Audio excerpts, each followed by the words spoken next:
Hello and welcome to the Pots and Trowels podcast. I'm Martin Fish and joined as usual by Sean and Jill. Hi. And this week I've been out and about. I've been up in North Yorkshire visiting RHS Harlow Carr. You were in the kitchen garden, weren't you? Looking at some fruit and veg that's still to come and some that's still in harvest at the moment. So one of them was Kalettes, and we're going to be looking at how to make the most of those in the kitchen. And Martin will have a few tips for you. Remember, if you've got a question for Martin, just drop us an email, info@potsandtrowels.com, or leave a comment on if you're listening to us on YouTube, or if you watch any of our wonderful YouTube videos. Obviously, the links are in the show notes. So shortly, we'll get to the cooking tip and to those gardening tips. But first, let's see where Martin's got to.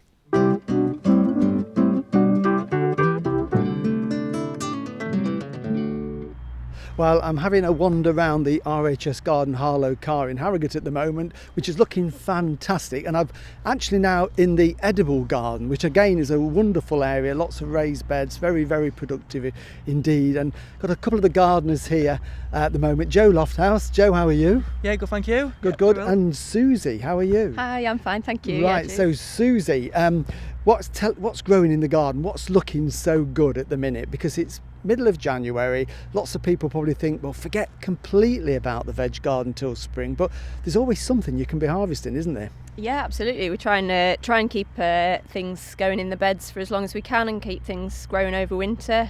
So we've got a lot of brassicas in that are growing well at the moment, kales, and we've had Kalettes, and we've just picked the last of our cabbages as well. So yeah, lots of greens to and be those all hardy winter brassicas. You mentioned Kalettes. For those that don't know, what is a Kalette? Yeah, so a Kalette is a cross between a Brussels sprout and a kale, really. So it's like it grows like a Brussels sprout. You get these small little they look like tiny cabbages. So it's like a Brussels, but it's more open, like a mini cabbage up along the stem. They've got a more subtle flavour as well, I think, haven't they? Quite a nutty flavour almost. Yeah. Great. So Joe, you're in charge of this area, aren't you? I don't know what your official title is. Yeah, team leader of edibles and nursery. Right, it's a very posh title, that is, Susie, isn't it? So I notice over there as well as the brassica beds, you've also got one of my favourites, leeks. Another hardy one. Can we go and have a look? Yeah, we can. And tell us, what variety did you grow up here? So this variety is called Northern Lights, one of my favourites. So these were sown in February last year, and over the winter months when there aren't that many things growing, this is a really good one to grow, and just keep on harvesting as we go when we need them, really.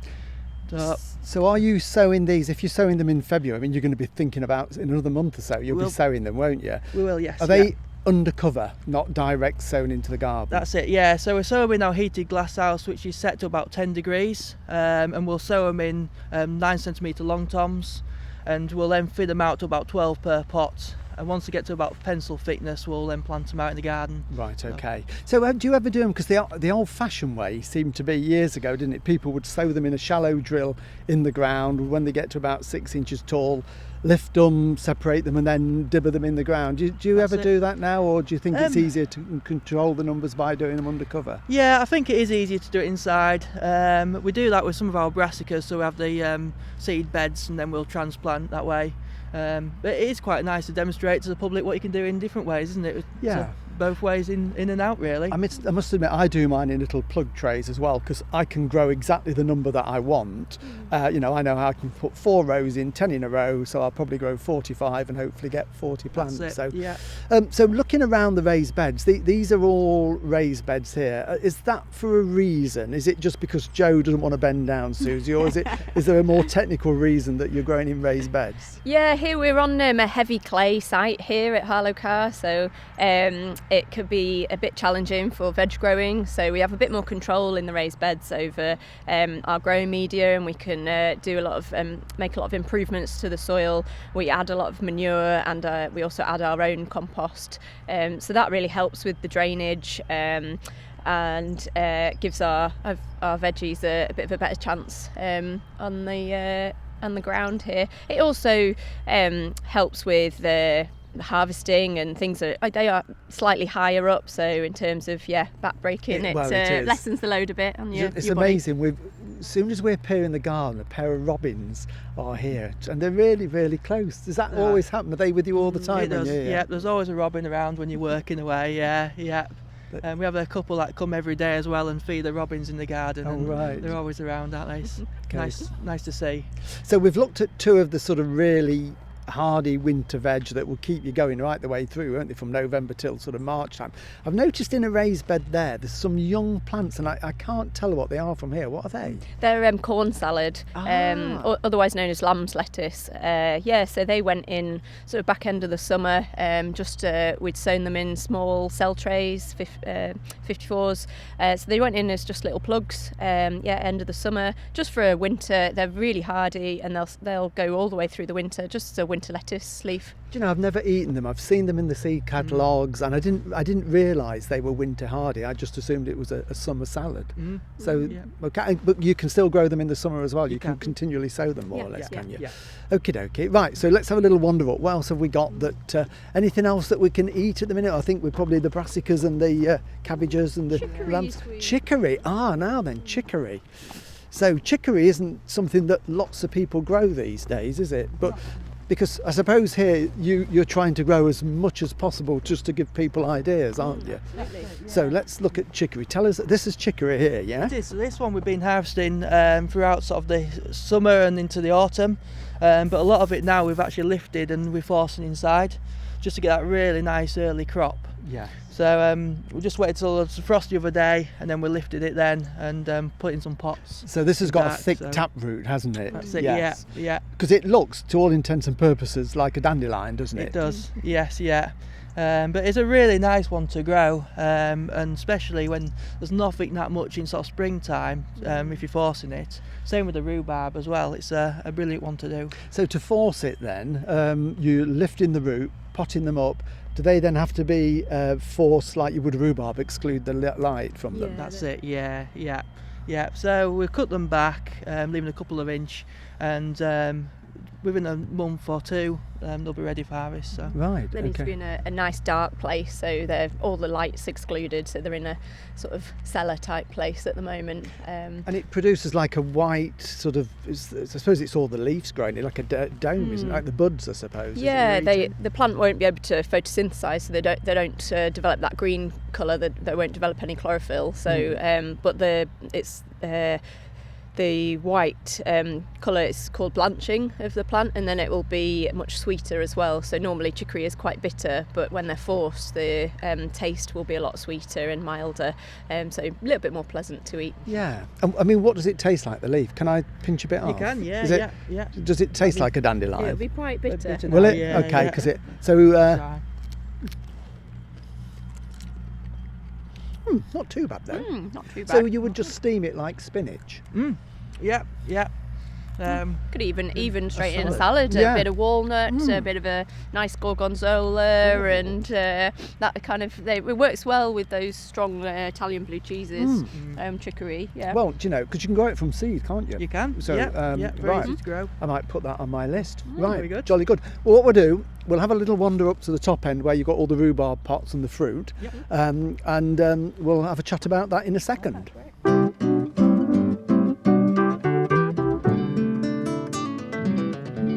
I have a memory of chicory being mixed in with coffee. I think the first cup of coffee I had, when I didn't really know if I liked it, I was a tea drinker, in my late teens probably. I'm sure it was coffee and chicory. Yes, I've got a memory of that. Do you remember that? Yes, absolutely. And I think it goes back even further, because I remember my mum, who was, grew up in the war, saying that they substituted, because they couldn't get coffee because of rationing, they substituted and made a chicory coffee. So it was obviously been done for a while. Off the back of that, I did a bit of research, and apparently it's very big in New Orleans. So anyone over there in the States, they'll perhaps know about this, but it's a tradition to have chicory coffee. It's a bit healthier, apparently. It's selling in health food stores over here in the UK, and also it's got no caffeine in it either. So obviously it's a good alternative. I drink decaffeinated, so it would be... It spurred me Worth a go. on because I've known about it and read about chicory, but never ever grown it. And obviously tasted a leaf there with Joe and Susie, but it's often grown for the root. And I've dug out an old book that I've got a collection of grow your own books that I bought when I was a teenager. They're probably antique value now. And there is a section on chicory. So I'm going to have a go this year at growing some. We've not done any. You sow it from seed in the spring. You can sow it outdoors or raise it in pots. Best to grow it outside because it makes a big root. It is a member of the dandelion family, but it makes a big root like a parsnip. So you normally sow it in situ in the spring. You can harvest the leaves as they were doing up at Harlow Carr, but then if you want to force it, you would normally lift it late autumn, and you lift it and it looks very much like a root of a parsnip, and you then you can store them in trays, and then you eventually pot them up into deep pots, so as if you're putting them back in the ground, but you put them somewhere slightly warmer, dark, and it creates the most amazing mound of blanched white tight buds, and that's what you slice off and eat it almost like a little mini blanched cabbage. So I think we'll give that a go. Yeah, I've never cooked with it, so that would be good to give it a go. But the other veg that they were talking about in the kitchen garden was Kalettes. Now, slight debate, is it Kalettes or Kalettes? Because it's a cross between a kale and a Brussels sprout. sprout. So is it a Kalette? There should be cow. I think, well, I would say Kalette, as in it's kale, but a small kale. But then, I tend to. Kalettes is easier to say. They're great fun, aren't they? They look are. really good because it's essentially a Brussels stalk, and then you've got all these little mini groups of kale. They haven't look you? like tiny little immature cabbages growing where the Brussels sprouts would be on the but stem. Very good for you. Antioxidants, beta carotene, vitamin C, vitamin K, really good to help reduce cholesterol. So all those kind of health benefits. But they taste good too. And as you know, I'm not a sprout lover. So these are a kind of good compromise, really, because it's a bit more cabbagey, a bit more kaley with the taste. Can be a little bit bitter if you overcook them or undercook them. But you can steam them 4 or 5 minutes. That's all they need. If they're bigger ones, because you pick them from the bottom up, they mature sort of upwards. If they've got quite big, then just cut them in half and cook them.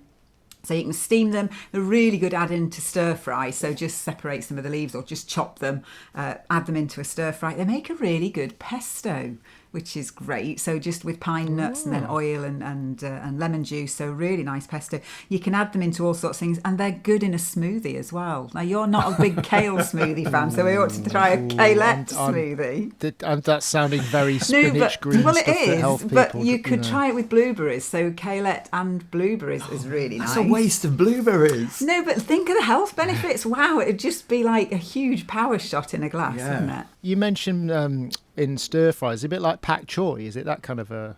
Yes, it's just an extra green leafy veg, because you can put cabbage and kale into stir fries, can't you? So it's just the same principle, and they roast as well really nicely. So single layer, toss them in some oil. We're having some crisps as well.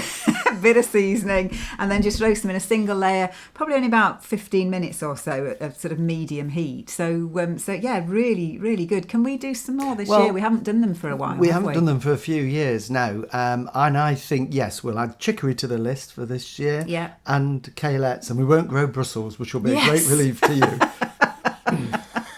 When do Kalettes go in then? Would they go in now? Well, no, you'd sow them. I would window? sow them probably March, April time, as you would cabbages and Brussels and kale. So you raise the plants in spring, and then plant them out May, June into the garden where they're going to grow, and then you'll be harvesting them from November through until this time of the year, probably February. You'd go into February with them, so you've got a good long harvest season. So well worth growing, and they're totally winter hardy. I like to grow winter veg because that's when you just feel you need something green out of the garden. Well, that's when you need a smoothie, isn't it? And we get such a good blueberry harvest. I freeze loads, so we can then experiment with smoothies. Watch this space. We'll let you know. I don't think Martin's. I am not. Just looking at his face across the room, he's not convinced on that score.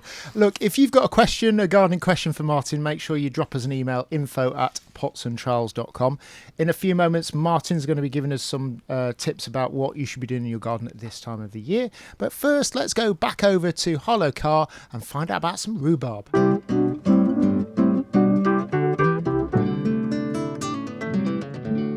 So rhubarb forcing pots, because rhubarb's always been grown at Harlow Carr, hasn't it? It has, yeah. So do you want to tell us what this process is? Because this is your rhubarb plot, which looks, I must say, very, very neat and tidy. There's obviously somebody been working in this in preparation for today, have they? That's it, yeah. We've been on it for the last couple of days, haven't we? So yeah, it's, we've got... Not for me though, Joe. No, definitely for you, yeah. We knew you were coming, so is that yeah, it? especially Yes. for you. Oh, there yeah. you go, amazing. So just to tell us, if anybody's not grown rhubarb, because it's a perennial, isn't it? What exactly is it? So rhubarb it's classed as a fruit, but you actually eat the leaf stem.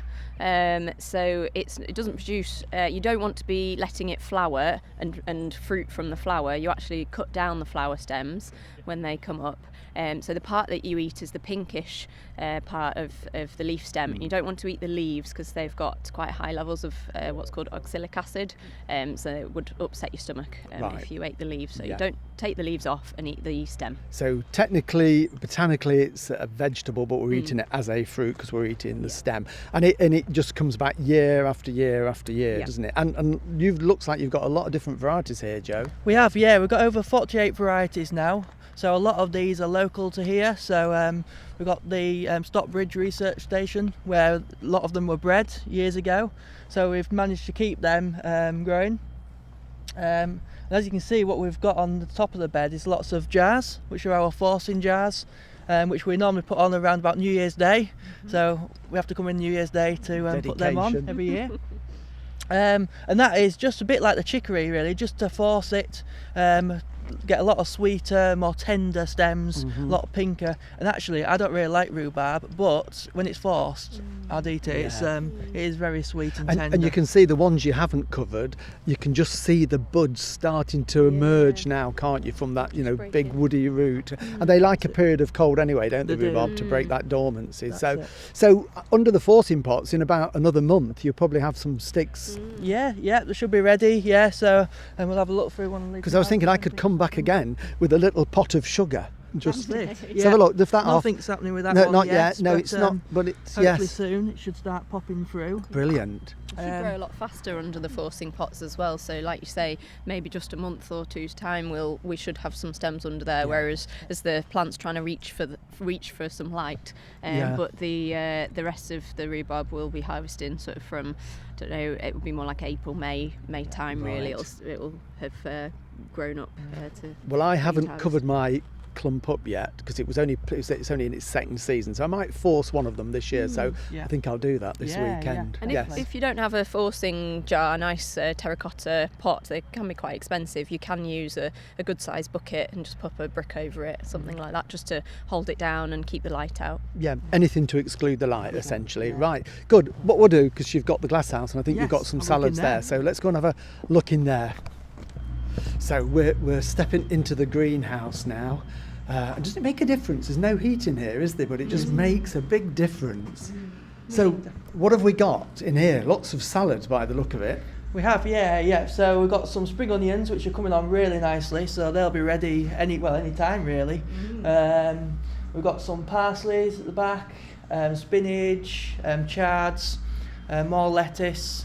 And we've added a lot of violas in here as well this year, just to add a bit of colour, but also we can eat them, and looking at what we can grow for when we get the Harrogate arms going, hopefully in spring. Yes, because people can probably hear there's some machinery in the background and bippers going. There's a lot of building work going on at the minute, isn't it, in the Harrogate arms, which is going to become a cafe restaurant in-house. And you're going to supply a lot of the fresh produce, aren't you? Yeah, we hope to. Yes. Yeah, definitely. Very exciting. Yeah, absolutely, yes. Oh, we'll touch on that in a minute. So, Susie, these salads are looking really healthy. They've had short growing days, dull weather, but they're still doing well. When were these sown? So these were sown August time. It was probably about the beginning of August we sowed a lot of these salads. Just again, a bit like the corn salad, we sowed them into small cell trays, and then we've pricked them out just as plug plants, pop them in. So we put maybe a couple of seeds per cell, but we wouldn't tease those apart. We just literally plant that whole cell out, which just helps with your germination rates in case one or two seeds don't germinate. You've got idea. Success there. Yes. And is it too early, if you've got a cold greenhouse or a cold frame, to start doing a few salads now, do you think? Do you think you'd get away with it? Or would you, I mean, it's quite cold where you are in North Yorkshire, but so would you wait another week or two maybe? Yeah, probably wait a little bit just with the temperature levels at the moment. I think your germination would take a while, unless your greenhouse is in quite a sunny spot and gets a lot of good light, and or if you do have any heat in there, you'd be okay really. Okay, right, so planning ahead then, we've touched on the exciting development behind here, and the productive garden here, the kitchen garden is going to be producing quite a lot of the produce. Does that mean at the minute you are busily planning what you're going to grow, or have you had the chefs telling you, asking you what they would like? Yeah, it's been very busy for the kitchen garden team over the last sort of month really, of looking at seeds, different seed suppliers, looking at new varieties that are on the market now, but also growing lots of varieties that we know are reliable and obviously taste nice as well. But yes, we've been working with one of the chefs and seeing what they would like us to grow for this year as well. So, and have you been able to sort of suggest things as well that they probably didn't know about? Oh, absolutely. Yeah, I mean, throughout the team, we're all quite keen cooks and definitely keen eaters. So there's quite a few things that we're choosing on our list that we know that we like to cook with and use. And hopefully we might introduce the chef to some new crops as well along the way. I hope so, yeah. Well, I think it's a really, really exciting project. Look forward to coming to see it. So, Susie, Joe, thank you for giving me a guided tour. And what we need to do is come back in the spring when everything's waking up and you're planting out. Yeah. Thank you. Thank you very much. thank you.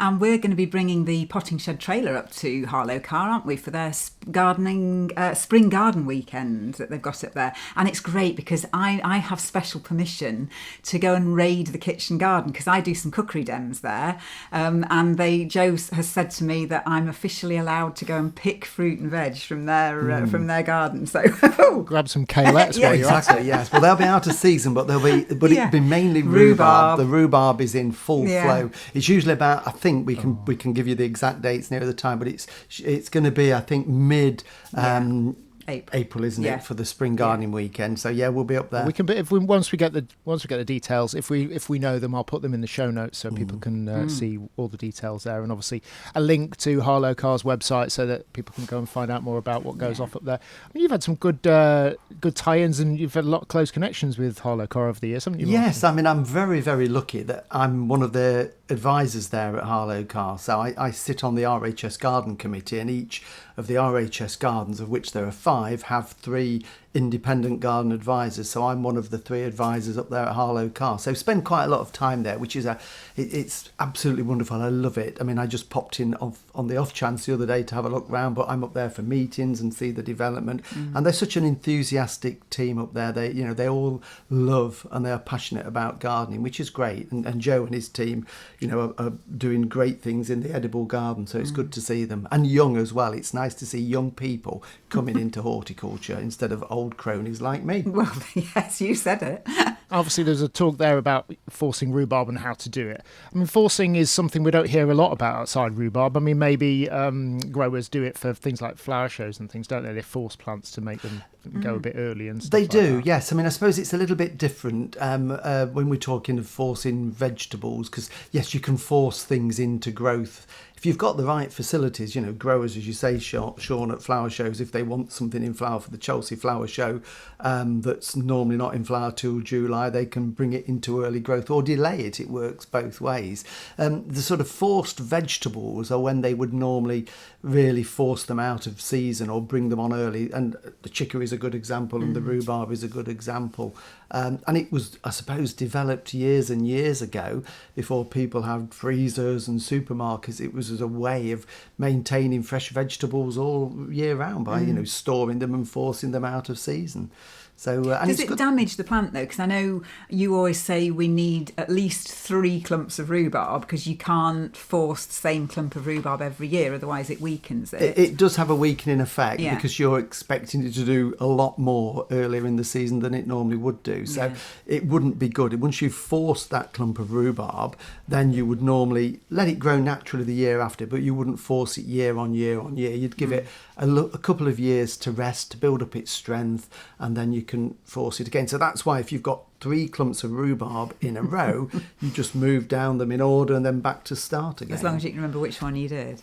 Exactly. And have you done ours yet? Have you forced ours yet? Well, because they were talking about New Year's Day, which is long gone. Yes. Well, I admire them for going in on New Year's Day. I really do, Jo. Well done. That's a no then. I hope you get overtime for that. No, I haven't. The forcing pot is in the garden ready. Because I normally do it about mid-January. So, we're a couple of weeks adrift, that's all. So that will be something I will do this afternoon. What I shall do is put a bit of a mulch. You're taking one of my jobs now, aren't you? But I shall put a bit of a mulch around the clump of rhubarb, and we're going to force, I think, a clump that we brought down from Yorkshire with us that we'd had in a pot for a year. A big clump. It came from Dennis's garden, a friend of ours. So it's a proper Yorkshire rhubarb. We'll force that one this year. Mulch it with some nice compost, and then put the forcing pot over the top, and wait and see what happens in the next month. Yeah, I love forced rhubarb. I prefer it to the main crop, to be fair. So, you can do a lot more with it. We used to have a large rhubarb plant that a friend gave me. It was a Yorkshire rhubarb, and it was fantastic for years. And sadly, we made a change in the garden. I tried to move it, and this is well before we started making any gardening videos or anything, Martin. So, yeah, it didn't survive. We'll get you another one. We'll get you another clump of rhubarb. In fact, you need 2. Well, it's where we'd put it. It was where we'd put it. Although I have bought a couple of raised bed kits, which are probably not going to last a huge amount of time, but I'm looking forward to doing those at some point. So I'll have to ask you advice as to when to build those, or whether they should already be built. I feel a video coming on. I feel a visit in a video. Well, shall I make the next Pots and Trowels video? So yes. If other things to do in the garden, because it's not the busiest time, but we have had, certainly here in the UK, we've had a drier period. It's turned a bit cooler. We've had quite a lot of cloud we're on the east of the country, so it's been quite cloudy, but it's been dry, and it's drying the soil up gradually. But I'm still not going to do an awful lot with the soil, but it's a good time to plan. If you haven't planned your veg garden, get your seed catalogues out. I've been sitting for a couple of evenings over the last week just making notes. You finish up with a long list, so it's a case of write your initial list and then edit it and be realistic, because I'm not going to grow 365 different vegetables. You've got to put 2 more on it. Well, I've got to, so I have to take something off. So, but it's a good time to do that, because if you all are ordering from seed companies, then the sooner you get your order in, the better. And that's exactly what they were doing at Harlow Carr. When I got there, they were at the computers, just working out lists of what they were going to grow. And we're going to be doing some fruit tree pruning in the next week or so, aren't we, Mrs. We are. Fish? The apple tree. The apple tree, yeah. It's a big job. It's a big Bramley apple that needs a good fettling. So we're going to get the ladders and the pruners out and do that. But even if you've got a gooseberry or a red currant or a black currant, now is the time that, while it's totally dormant, if it needs a little bit of thinning out, you don't have to go mad. Take out some of the older wood, leave some of the newer wood, just give it a bit of a shape. To do it. We're doing a Pots and Trowels video on the Bramley apple pruning. We will do, yes. So that will be out in the next couple of weeks. It's going to be an epic. Yeah, it is. It could be days long. It could be a good hour-long episode. And all this talk of growing, it just makes you think, I want to get out and do something. Well, as Susie said, it's a little bit cold yet to be sowing salads, even in a cold greenhouse or certainly outside. But if you've got a windowsill in the house where you've got a bit of space, just get a few plant pots, a few small trays. If you've got a packet of lettuce seed, radishes, any of the salads that you can, just sow them thinly, cover them with a bit of compost, and you will get little sprouts that you can eat, little seedlings. So just to get that start of those little fresh greens and salads that you can be using. So there's always something to be doing in the garden. Obviously our latest video is out, and that's about how to prune blueberries, but I'm sure, is there anything else we need to be pruning at this time of year? Maybe other fruit bushes? Well, yeah, pretty much, gooseberries, you can be doing red currants, black currants, and of course, shrubs as well in the garden. It's not just about fruit. If you've got deciduous shrubs, as long as they're not spring flowering, so if you've got forsythias and spireas that are going to be flowering in April, May time, don't prune those because you're going to prune the flowers off. But any that are late flowering or non-flowering ones particularly, then they can be given a tidy up. So it's a good time to get your secateurs sharpening out in the garden and do some work with them. Mm-hmm. Fantastic. Well, if you've got a specific question for Martin, drop us an email, info@potsandtrowels.com, and we'll get on it in the next podcast, won't we? Or we'll do our best to get to it. Absolutely, yes. So we'll be back again normal time next week, won't we? Yeah. Bye for now.